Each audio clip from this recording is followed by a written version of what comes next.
October 30th, 2017, and this video is called Mutant Conjoined Kiwi. Now, I found this the other day at the store because I'm actually looking for these anomalies and mutations whenever I go shopping, and this one wasn't too hard to find. Take a guess which one is the mutant. This is actually the normal one. See, there was one flower in there, and it doesn't take much to see that there's actually two flowers. That's why they're conjoined. You could actually see this is the middle of it. This is the two combined there. And I cut these open to show you the inside here.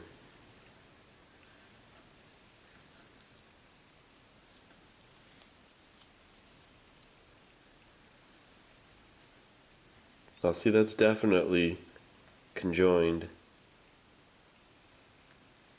Now what I find interesting with this is these look like cells, and it's actually a perfect explanation of what's going on over here. Now if this is a cell, our cells in our body must go through millions of duplications, and that's how we grow, is through mitosis. And you probably learned about that in school. But through mitosis, it's a cell.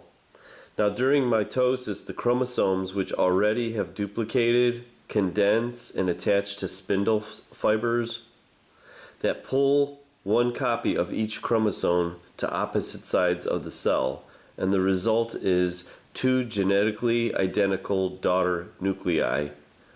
So you're always, that's how everything grows, is you're getting two cells from one.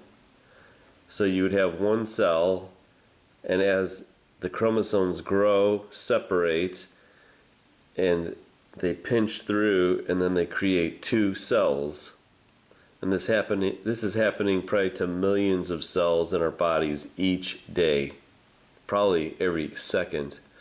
So what happens is, this is where the cells, I think, are at its most vulnerable, and this is where the pollution comes into play, because if you have one cell and you have, now inside the chromosomes are the instructions.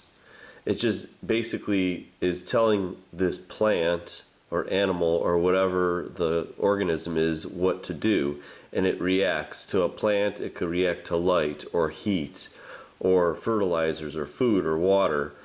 But what happens is, I think, when you have these the pollutions are what makes these errors. It's almost, in computer language, it's a syntax error. It cannot read and it cannot go on, so it creates these cancers or defects or errors in the code.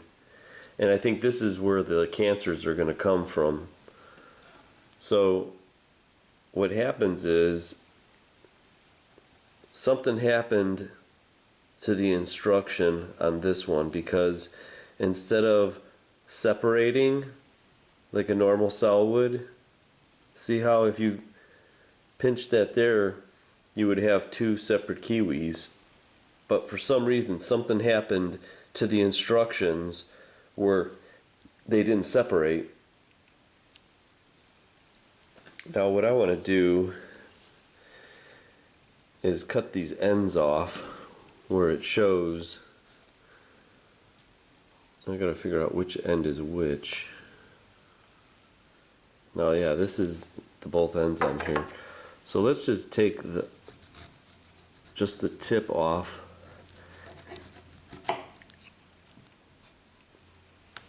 Something might present us.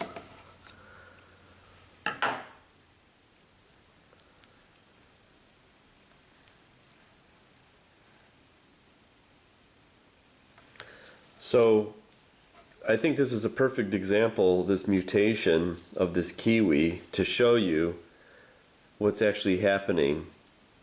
Like this would be the chromosomes in here. And they're supposed to, if it was normal, they would separate and pull to each side of the cell. And this is how you get, through mitosis, these genetically identical nuclei. So instead of doing it normally, this is what happens when you have imperfections in the code.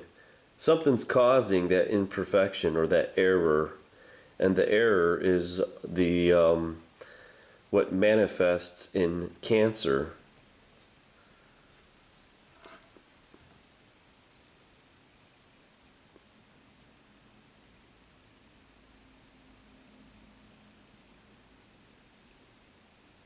Now, my whole theory is this stuff safe to eat? Now, you cannot doubt that this is a conjoined mutation. It's kind of like a Siamese twin in humans. And when you see a Siamese twin in humans, it literally turns your head to see what's going on over there. Now Siamese twins are probably 1 in a billion in the population because they're so rare. It's a genetic defect. And just like this kiwi, this has a genetic defect. All I could say is, as time goes by and Fukushima keeps leaking, everybody thinks the ocean is like too big to spoil. Well, eventually, with these isotopes, these half-lives are going to be around for millions of years. I don't think we're going to end up winning in the end. Because in the end, even if you took a raindrop or a drop of water and dropped it on cement, in a couple months or even in a year, you might not see anything, but that one little drop will actually put a hole through the concrete in time. So I don't think we're thinking long term. I think it's the Fukushima is a short term fix that right now they haven't invented the technology to deal with fixing it, and with it not being in the headline news, no one really cares about it. But unfortunately, we're going to get more of these mutations, not only in plants and animals, but also in humans. And unfortunately, that means cancer, and we're just going to live, as Dana Durnford puts it, the nuclear proctologist, he says, we're just not going to be able to live out our dreams that we want to, and that's the saddest thing at all, that the world will just not be the same thanks to nuclear.